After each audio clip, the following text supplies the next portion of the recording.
Doctor Babasaheb आंबेडकरांना विनम्र अभिवादन करू।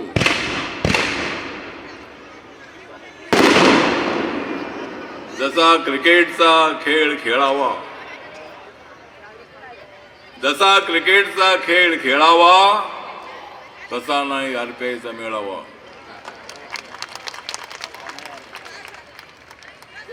आरपीआयचा आदेश तुम्ही पाळावा, आरपीआयचा आदेश तुम्ही पाळावा म्हणूनच घेतलेला आहे हा मेळावा। रिपब्लिकन पार्टी ऑफ इंडिया हा पक्ष बाबासाहेब आंबेडकरांच्या विचारावर श्रद्धा ठेवून काम करणारा पक्ष, गोरगरीब असणाऱ्या माणसाला न्याय देण्यासाठी संघर्ष करणारा पक्ष, झोपडपट्टीत राहणाऱ्या माणसाला पक्क घर मिळावं यासाठी काम करणारा हा रिपब्लिकन पक्ष, बेरोजगारांना रोजगार मिळाला पाहिजे यासाठी सातत्यानं पुढे जाणारा आपला पक्ष, दलित आणि सवर्णांना जोडणारा आपला पक्ष, मराठा समाजाला आरक्षण मिळालं पाहिजे मागणी करणारा आपला पक्ष, दलितांवर होणारा अत्याचार थांबला पाहिजे यासाठी काम करणारा आपला पक्ष, महिलांवरचे जे अत्याचार आहेत ते अत्याचार थांबले पाहिजेत यासाठी आवाज उठवणारा आपला पक्ष, बाबासाहेब आंबेडकरांनी या देशाला दिलेलं संविधान, या संविधानाला कुणाच्या बापाच्या बापाला हात लावता येणार नाही। हे संविधान बदलणार अशा पद्धतीची अफवा उठवणाऱ्या राहुल गांधींना माझं सांगणं आहे, राहुल गांधीजी बाबासाहेब आंबेडकरांचं संविधान कधीच बदलू शकत नाही। या देशाचा नेपाळ, श्रीलंका, बांगलादेश कधीच होऊ शकत नाही। अनेक वेळेला आपल्या देशामध्ये आंदोलन झालेले आहेत, खलिस्तानचं आंदोलन झालेलं आहे, शेतकऱ्यांचं आंदोलन झालेलं आहे, नामांतराचं आंदोलन झालेलं आहे, झोपडपट्टीतल्या लोकांचं आंदोलन झालेलं आहे, मराठा आरक्षणाचं आंदोलन झालेलं आहे, ओबीसी समाजाचं आंदोलन झालेलं आहे। पण मी सांगतो की जोपर्यंत माझ्या बाबाचं संविधान या देशामध्ये आहे तोपर्यंत या देशाचा कधीच नेपाळ, बांगलादेश, श्रीलंका होऊ शकत नाही। लोकांना तुम्ही भडकवण्याचा प्रयत्न करू नका राहुल गांधीजी। तुमच्या पक्षाने या देशाचं वाटोळं केलं म्हणून मी तुम्हाला सोडून मी भारतीय जनता पार्टी सोबत, शिवसेनेसोबत आलो। मला माननीय बाळासाहेब ठाकरे साहेबांनी सांगितलं की शिवशक्ती, भीमशक्ती या महाराष्ट्रात होणं अत्यंत आवश्यक आहे, सामाजिक ऐक्यासाठी, दलितांच्या न्यायासाठी, बाबासाहेब आंबेडकरांचं स्वप्न साकार करण्यासाठी, शिवाजी महाराजांचं स्वप्न साकार करण्यासाठी या महाराष्ट्रामध्ये शिवशक्ती, भीमशक्ती एकत्र आली पाहिजे ही भूमिका बाळासाहेबांनी माझ्या समोर मांडली। आणि मला महाराष्ट्रातल्या विचारवंतांनी, पत्रकारांनी, कार्यकर्त्यांनी मला सांगितलं की हा निर्णय घ्या। हा निर्णय घेणं अत्यंत अवघड होतं। अनेक लोक माझ्यावर आरोप करतायत की मी सत्तेसाठी तिकडे गेलेलो आहे, पण मी सत्तेसाठी तिकडे गेलो नाही। पण एक सांगतो की मी ज्याच्या सोबत जातो त्यांना सत्ता मिळते आणि त्याच्या बदल्यामध्ये मला सत्ता मिळते। मला माहित नव्हतं की नरेंद्र मोदीजी देशाचे प्रधानमंत्री बनणार आहे। आम्ही निवडणूक लढलो होतो, भारतीय जनता पक्षाबरोबर, शिवसेनेबरोबर उद्धवजी त्यावेळेला आमच्या सोबत होते। माननीय देवेंद्र फडणवीस यांच्या नेतृत्वाखाली 14 ते 19 या काळामध्ये अत्यंत चांगलं काम या महाराष्ट्रामध्ये झालं। भारत सरकारचा भरभरून पैसा या ठिकाणी आला, मुंबईमध्ये मेट्रो आली, मुंबईचे रस्ते चांगले सुधारले, महाराष्ट्रामधले सगळे नॅशनल हायवे जे आहेत ते 4 लेन 6 लेन झाले। या देशातले मोदी साहेब आल्यानंतर 25 कोटी लोक गरीब रेषेच्या वरती आले। या देशाची इकॉनॉमी जी आहे, इकॉनॉमी आज 4 नंबरवर आलेली आहे। आणि अमेरिका, चायना आणि जर्मनी हे 3 देश आपल्यावरती आहे। पण आम्ही निर्णय घेतलेला आमच्या सरकारने की एका वर्षाच्या आतमध्ये भारत तिसऱ्या नंबरवर गेल्याशिवाय राहणार नाही आणि आपल्याला मुंबईचा कायापालट करायचा आहे. मुंबई सुंदर आहे, सुंदर अजून करायची आहे. अटल सेतू आपण पाहिलेला आहे, अनेक ब्रिज चांगले होत आहेत. मेट्रोचं जाळं सगळं या मुंबईमध्ये पसरवलं जात आहे. मोदी साहेबांनी मोठ्या प्रमाणामध्ये मुंबईला बळ देण्याचं ठरवलेलं आहे आणि या वेळेला माननीय उद्धव ठाकरे यांच्या हातातून आपणाला ही मुंबई महानगरपालिका हिसकावून घ्यायची आहे. उद्धवजी आणि राजजी दोघे एकत्र आलेले आहेत आणि तुम्ही जर एकत्र आला असला तर आम्ही सुद्धा चौघेजण एकत्र आहोत. चौघे असल्याशिवाय पुढे जाता येत नाही. दोघांनी काय होत नाही आहे. Bharatiya Janata party, Shiv Sena, Rashtravadi Congress party, RPI आम्ही सगळे मजबूत आहोत मुंबईमध्ये. तुम्ही मजबूत यासाठी होतात की भारतीय जनता पार्टी तुमच्या सोबत होती.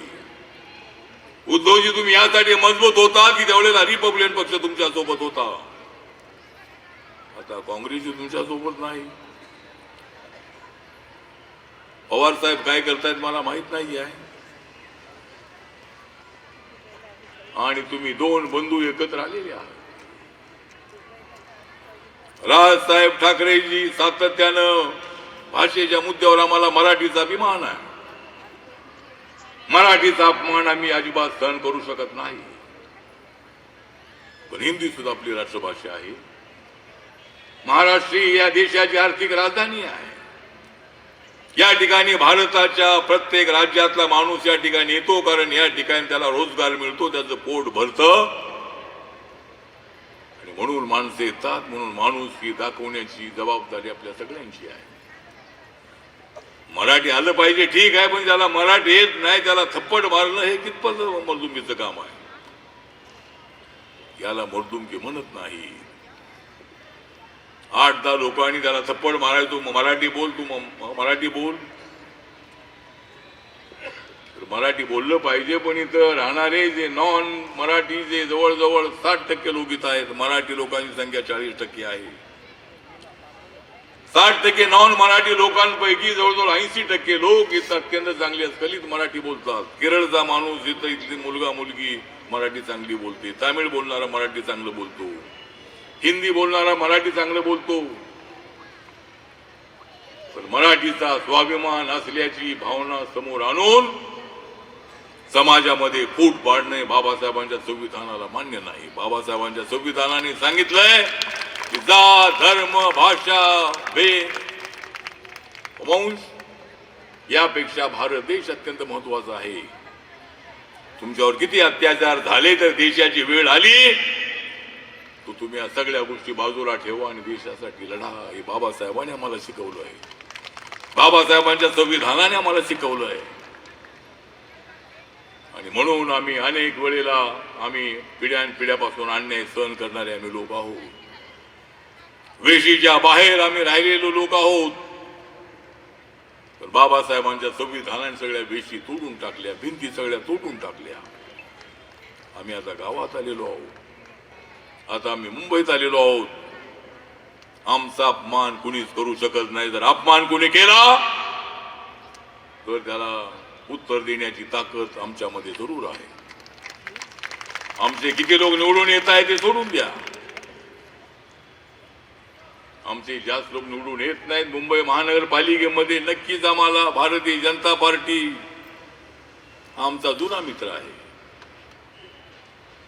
2012 मध्ये मी शिवशक्तीचा निर्णय घेतला आणि शिवशक्ती म्हणजे फक्त शिवसेना नव्हे, शिवशक्ती म्हणजे शिवसेना आणि भाजप.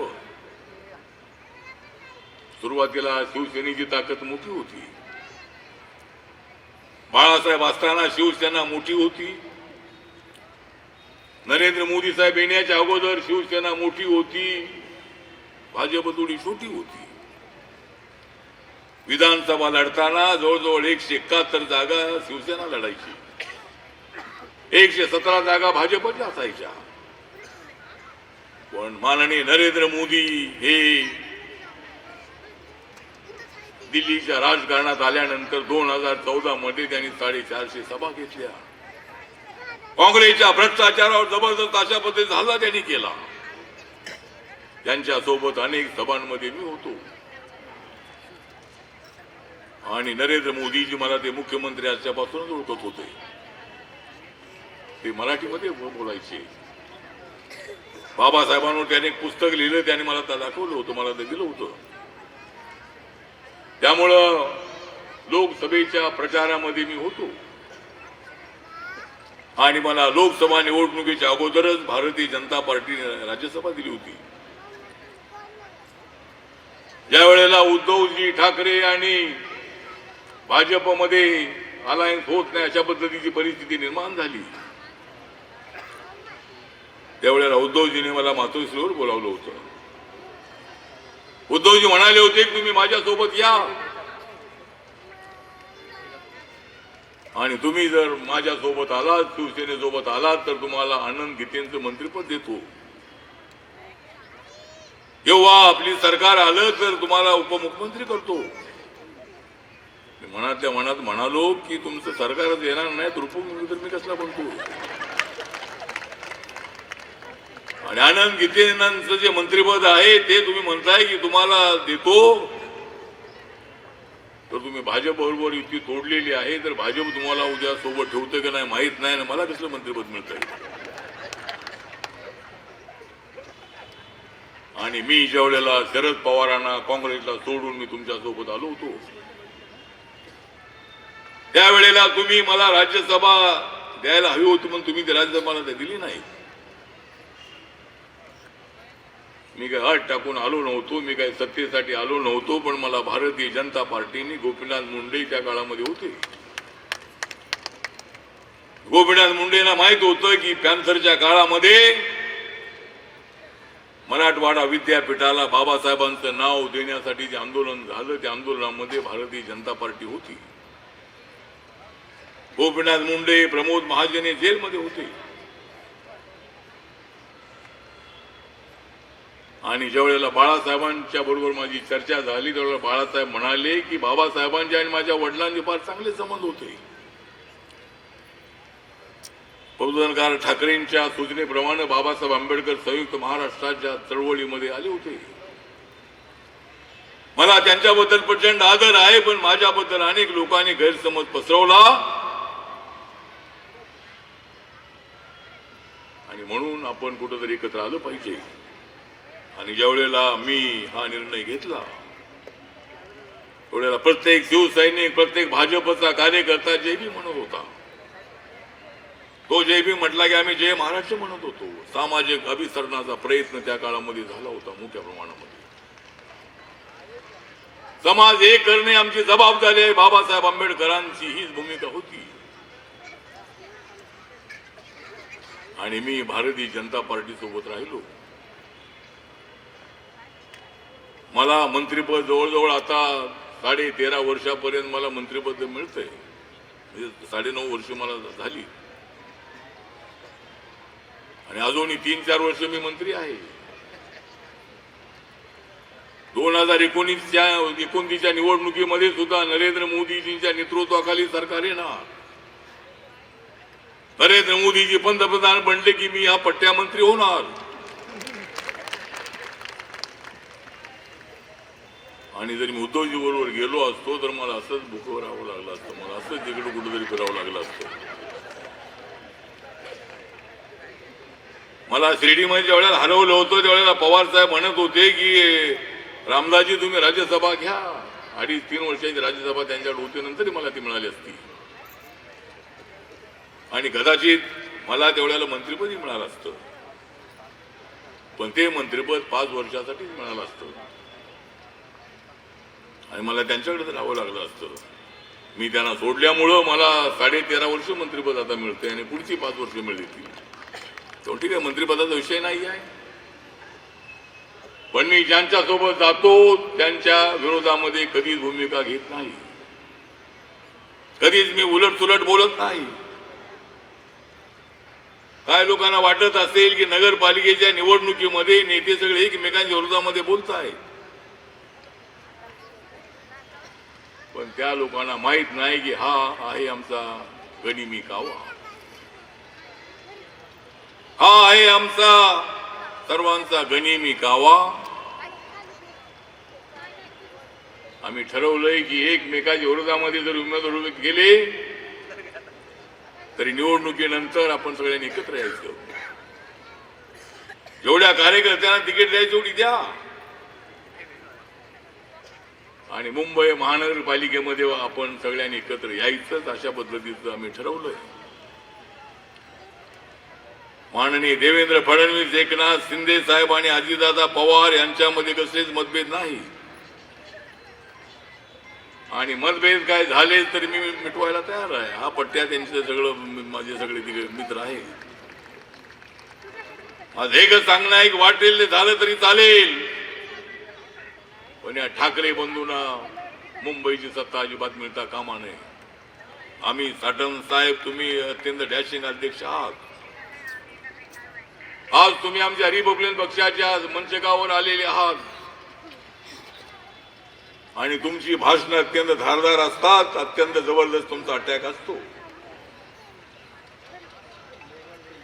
आणि ठाकरे बंधूंना ही सत्ता मिळता कामा नये, ती मिळणार नाही. त्या महाविकास आघाडीमध्ये झालेली आहे फूट, महाविकास आघाडीमध्ये झालेली आहे फूट, कारण त्यांनी फारच केली होती लूट. आपल्या सगळ्यांना ही गोष्ट लक्षात ठेवायची आहे की कसल्याही परिस्थितीमध्ये भगवा निळा या महानगरपालिकेवरती आपल्याला फडकवायचं आहे. आपल्याला गोरगरीब माणसाला न्याय द्यायचा आहे. आणि गोरगरीब माणसाला न्याय देण्यासाठी राहुल शेवाळे साहेब, तुम्ही याच भागाचे तुम्ही खासदार होतात लोकसभेचे, मी सुद्धा एकदा खासदार होतो. आणि मागच्या वेळेला कदाचित मी राज्यसभेला उभा राहिलो नसतो तर मी इथला खासदार होऊ शकत होतो, पण मी झालो असतो तर तुम्ही होत नव्हता, म्हणून मी झालो नाही. मी अगोदरच राज्यसभेवर होतो. आणि राहुल शेवाळे यांनी अत्यंत चांगलं काम केलेलं आहे. दलित समाजाचे असून सुद्धा त्यांनी बाळासाहेबांच्या नेतृत्वाखाली मोठं काम केलेलं आहे. या भागातल्या सर्व दलितांबरोबर त्यांचे अत्यंत चांगले संबंध आहेत. आरपीआयच्या सगळ्या कार्यकर्त्यांसोबत त्यांचे अत्यंत संबंध चांगले आहेत. आणि अत्यंत अनुभवी असणारा कार्यकर्ता, अनेक वर्ष स्टँडिंग कमिटीचं चेअरमन पद त्यांना बाळासाहेबांनी दिलं. त्याच बाळासाहेबांचा वारसा पुढे चालवण्यासाठी एकनाथ शिंदेजी यांनी जबरदस्त अशा पद्धतीचं डेअरिंग केलं. 50 आमदारांना फोडून इकडे येणं फार अवघड होतं, पण त्यांनी 50 आमदार सोबत आणले. उद्धवजी बघतच राहिले. एकनाथ शिंदे एवढं डेअरिंग करेल असं त्यांना वाटलं नव्हतं. असंच आमच्या पॅन्थरच्या मुवमेंट मध्ये सुद्धा मी डेअरिंग केलं होतं. मी राजा ढाले साहेबांच्या विरोधामध्ये नाही, पण राजा ढाले साहेबांनी पॅन्थर बरखास्त केली त्यावेळेला मी म्हणालो की नाही, तुम्हाला एकट्याला पॅन्थर बरखास्त करता येणार नाही, मी पॅन्थर चालवणार. आणि मी भारतीय दलित पॅन्थर गावागावापर्यंत पोहोचवली. कसलंही भाषण न करणार आम्ही सिद्धार्थ हॉस्टेलमध्ये राहणारा विद्यार्थी होतो, पण गावागावातल्या दलित वस्तीशीच नव्हे तर गावागावातल्या बहुजनांशी, मराठा समाजाशी माझा जवळचा संबंध होता. गावागावामध्ये आमचे पॅन्थरचे बोर्ड लागत होते. त्यामुळं तसंच डेअरिंग यावेळेला, आणि जर कदाचित मी डेअरिंग केलं नसतं तर पॅन्थर वाढली नसती. आज माझा पक्ष, मी परवाच होतो अरुणाचल प्रदेशमध्ये. अरुणाचल प्रदेश असा आहे की एका बाजूला चायना आहे, दुसऱ्या बाजूला म्यानमार आहे, तिसऱ्या बाजूला तिबेट आहे, इकडं आपल्या इंडियामध्ये तर आहेच आहे ते. आणि त्या ठिकाणी सकाळी 4 वाजता सूर्य उगवतो. अरुणाचल प्रदेशमध्ये सकाळी 4 वाजता सूर्य उगवतो. एवढ्या लांब आहे अरुणाचल प्रदेश. त्या ठिकाणच्या अध्यक्षांनी मला सांगितलंय की येणाऱ्या निवडणुकीमध्ये 8-10 आमदार मी निवडून आणल्याशिवाय राहणार नाही आरपीआयचे. आणि आता माझा पक्ष नागालँडमध्ये 2 आमदार आहेत. गन्ना किसान सिम्बॉल आम्हाला मिळालेला आहे. मणिपूरमध्ये लोकसभेमध्ये मी कॅन्डिडेट उभा केला होता, त्याला 1.5 लाख मतं मिळाली आणि मणिपूरमध्ये माझा पक्ष रिकॉग्नाइज आहे. अजून 2 राज्यामध्ये जर माझा पक्ष रिकॉग्नाइज झाला तर राष्ट्रीय मान्यता आपल्या पक्षाला मिळेल. महाराष्ट्रामध्ये आमची एवढीच अपेक्षा आहे की आम्हाला जर 2 लोकसभेच्या जागा आपण निवडून आणल्या तर आमचा पक्ष या ठिकाणी रिकॉग्नाइज होऊ शकतो महाराष्ट्रामध्ये. बघूया लोकसभेच्या वेळेला काय होतंय. पण आपल्याला रिपब्लिकन पक्ष मजबूत करायचा आहे. आपल्याला वस्तीशी संपर्क ठेवायचा आहे.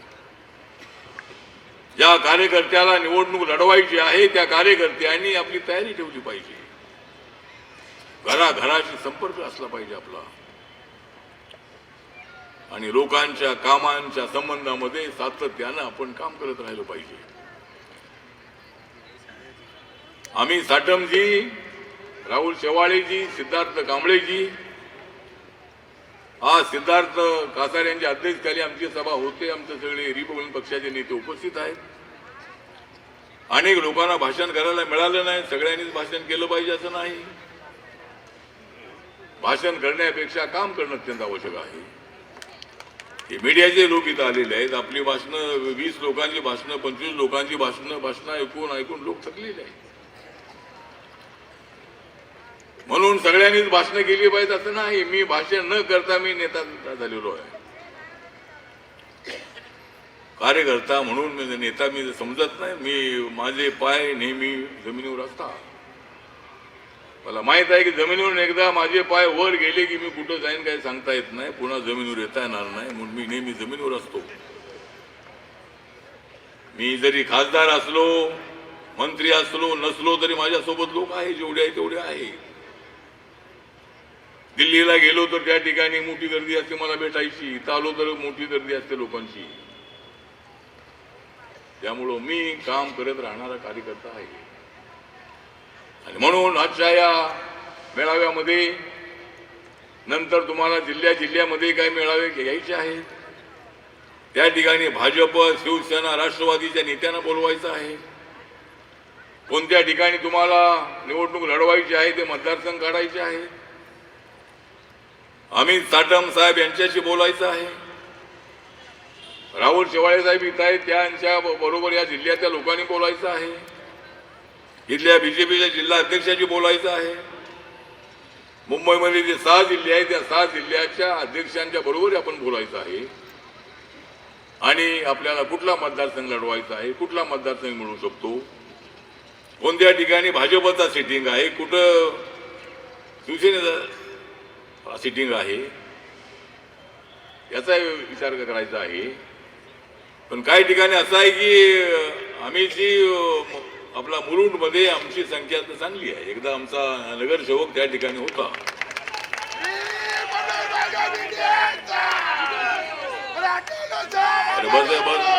बस एकच घोषणा दे.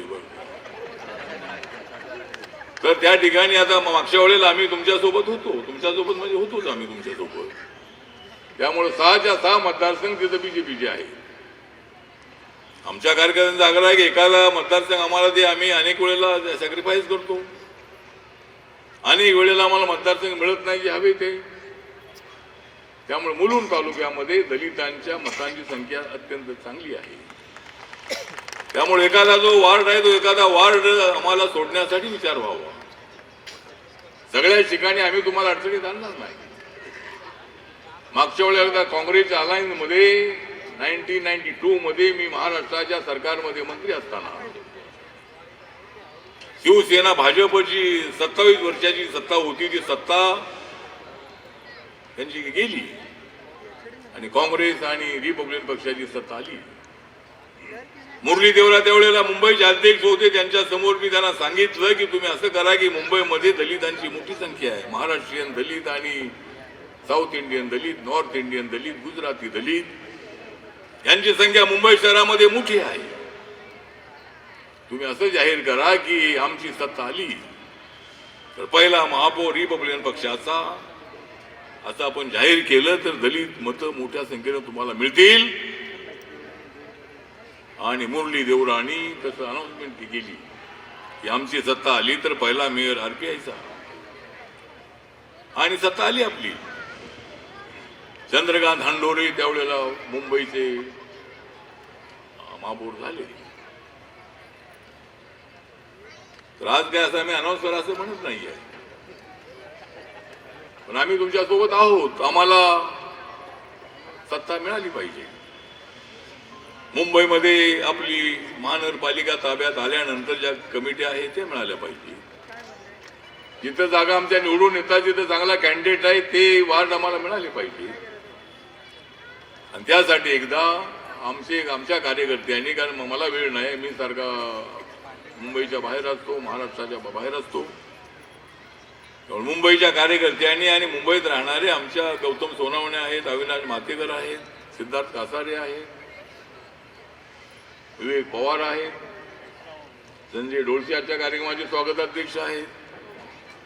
अशा कार्यकर्त्यांनी सातत्यानं आपल्याशी संपर्क साधला पाहिजे. आणि कुठल्या जागा मिळतील, कुठल्या मिळणार नाही, ज्या मिळतील त्या ठिकाणी उमेदवार आपण ठरवू. अशा पद्धतीने आपल्याला कामाला लागायचं आहे. पण एक आमची मागणी आमच्या सगळ्या लोकांची अशी आहे की झोपडपट्टीत राहणारे जे लोक आहेत त्यांना 2000च्या अगोदरच्या झोपड्यांच्या साठी SRA स्कीम लागू आहे. तर जर सरकारने असा निर्णय घेतलेला आहे की 2011 पूर्वीच्या झोपड्यांना मान्यता, तर 2011च्या अगोदरच्या झोपड्यांचा समावेश त्याच्यामध्ये व्हावा. आणि आम्हाला 500 फुटाचं कार्पेट एरियाचं घर मिळावं अशी एक आमची मागणी आहे. एकदा माननीय देवेंद्र फडणवीस यांच्यासोबत मी बोललो होतो, आणि आपल्याला बिल्डरला सध्या 300 फुटाचं घर आपल्याला कार्पेट एरियाचं मिळतंय. तेवढेच 300 फूट बिल्डरला विकण्यासाठी मिळतात. आणि 500 फूट दिले तर त्याला 500 फूट विकायला मिळणार आहे. त्यामुळे सरकारचा काय त्यामध्ये नुकसान नाही आहे. सरकारला काय त्यामध्ये पैसे द्यायचे नाही. फक्त विमान जातंय आणि उडतंय आणि उतरतंय त्या ठिकाणी थोडी अडचण आहे. पण बाकीच्या सगळ्या मुंबईमध्ये तसली कसली अडचण नाही. टावर उंच बांधायला काही हरकत नाही आहे. तर हा एक प्रयत्न आपल्याला होणं अत्यंत आवश्यक आहे. आणि आपल्याला अनेक जे मुंबईतले प्रश्न आहेत त्या प्रश्नांच्यासाठी आपल्याला प्रयत्न करायचा आहे. आणि ज्या SRAच्या बिल्डिंग आहेत, SRAच्या बिल्डिंग विकणाऱ्या बिल्डिंग थोड्या चांगल्या असतील हे मान्य आहे. पण बिल्डरनी SRAच्या बिल्डिंग सुद्धा अत्यंत चांगल्या बांधल्या पाहिजेत.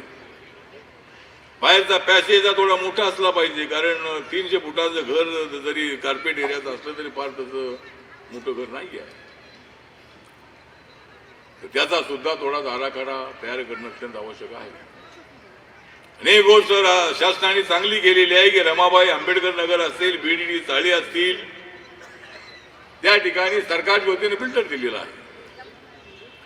टाटा आहे, शापूरजी पालनजी आहे, त्यानंतर रिलायन्स L&T आहे. तर अशा मोठ्या कंपन्यांसाठी ते दिलेलं आहे. आता वडाळा, कोरवा, मिठागर मध्ये सुद्धा 5-6 हजार झोपडे आहेत. त्या ठिकाणी लोकांची मागणी अशी आहे की सरकारने बिल्डर द्यावा. नाही, सरकारने म्हणजे बिल्डर जसा इकडे ते दिलेला आहे BDD चाळीमध्ये तसा बिल्डर द्यावा अशा पद्धतीची लोकांची मागणी आहे. त्या ठिकाणी थोडा वाद आहे. त्यामुळे ज्या ठिकाणी मोठ्या झोपडे आहे त्या ठिकाणी मोठ्या प्रमाणामध्ये चांगल्या बिल्डरला ती कामं दिली पाहिजे. आणि लवकरात लवकर मुंबईचं डेव्हलपमेंट व्हावं अशी आमची अपेक्षा आहे. मुंबईमधल्या सफाई मजदुरांना न्याय मिळाला पाहिजे. अनेक वर्ष आयुष्यभर ते कॉन्ट्रॅक्टमध्ये काम करत असतात, त्यांना परमनंट करण्याच्या संबंधामध्ये सुद्धा थोडा विचार होणं अत्यंत आवश्यक आहे. मुंबईला स्वच्छ ठेवण्याचं काम या सफाई मजदुरांकडून होतं. त्यांच्याकडे सुद्धा दुर्लक्ष होता कामा नये. त्याचा सुद्धा आमचं सरकार आल्यानंतर, सत्ता आल्यानंतर त्याचा विचार होणं अत्यंत आवश्यक आहे. आणि आपले जे नवीन तरुण आहे, या नवीन तरुणांना शिवभोजनचं जे आहे ते सुद्धा अनेक ठिकाणी शिवभोजनची स्कीम चांगली आहे. लोकांना स्वस्तामध्ये जेवण मिळतं आणि सरकारकडून त्या लोकांना जास्त पैसे मिळतात. तर अशा पद्धतीनं मुंबईमध्ये अशी काही स्टॉलची एखादी स्कीम राबवायला हरकत नाही. लोकांना अडचण होणार नाही अशा ठिकाणी स्टॉल उभे करून आपण ते इथल्या लोकांना महिलांना द्यायला हरकत नाही आहे. त्याचा विचार एका प्लॅनिंग करून करायला हरकत नाही आहे. थोडासा अनेक आपले प्रश्न आहे, त्या प्रश्नांवरती आपल्याला काम करायचं आहे. फक्त बोलून चालणार नाही आहे. त्यासाठी आजच्या मेळाव्यामध्ये आपण सगळेजण आलेले आहात. आपला पक्ष तसा फार तसा श्रीमंतांचा पक्ष नाही आहे, गोरगरिबांचा पक्ष आहे. एखादी बस करणं म्हणजे त्याला 5-7 हजार 8-10 रुपये ते द्यावे लागतात. त्यामुळं काय वेळेला गर्दी जमवण्यामध्ये आमची अडचण होती. आमच्याकडे माणसं नाहीत असं नाही, माणसं भरपूर आहेत. पण मी कार्यकर्त्यांना सांगितलं की जोपर्यंत तुम्ही जमिनीवर माणसं ग्राउंडवर दाखवत नाही तोपर्यंत आपल्याला मित्र पक्ष तेवढ्या ताकदीनं आपला विचार करणार नाही. माणसं आहेत पण माणसं आपण आणली पाहिजे. वस्तीमध्ये काम केलं पाहिजे. आपण सांगितल्याबरोबर 50, 100, 200 लोकांनी आलं पाहिजे. आणि तसा कार्यकर्ता नसेल, एखादा वार्ड अध्यक्ष आहे, त्या वार्ड अध्यक्षाने जर 100 माणसं आणत नसेल तर त्या वार्ड अध्यक्षाचा उपयोग काय? उपाध्यक्षाचं काय काम आहे? टाळ्या कशासाठी वाजवतो? टाळ्या काय ठीक आहे. तर आपण तिथं काम करणं अत्यंत आवश्यक आहे. त्यामुळे आज वेळ बरी झालेली आहे. आमचे इलेक्ट्रॉनिक मीडियावाले बरेच आलेले आहेत आणि भाषण जास्त न लांबवता या ठिकाणी मुंबईवर आपला निळा झेंडा फडकल्याशिवाय राहणार नाही. मुंबईच्या महानगरपालिकेवर महायुतीचा झेंडा फडकल्याशिवाय राहणार नाही. आणि उद्धव ठाकरे आणि राज ठाकरेचा झेंडा फार दूरवर अडकल्याशिवाय राहणार नाही. एवढंच या प्रसंगी सांगतो. आणि आपण सर्वजण आमचे महायुतीचे नेते या ठिकाणी आले, आपण सर्वजण आलात त्याबद्दल आपला आभार व्यक्त करतो आणि माझे 2 शब्द संपवतो. जय भीम, जय भारत, जय महाराष्ट्र. 2 मिनिटं आपण CEN न्यूज देश प्रदेश की ताजा तरीन खबरों के लिए CEN न्यूज को सब्सक्राइब करें और रहें पल पल की खबर से हर पल बाखबर.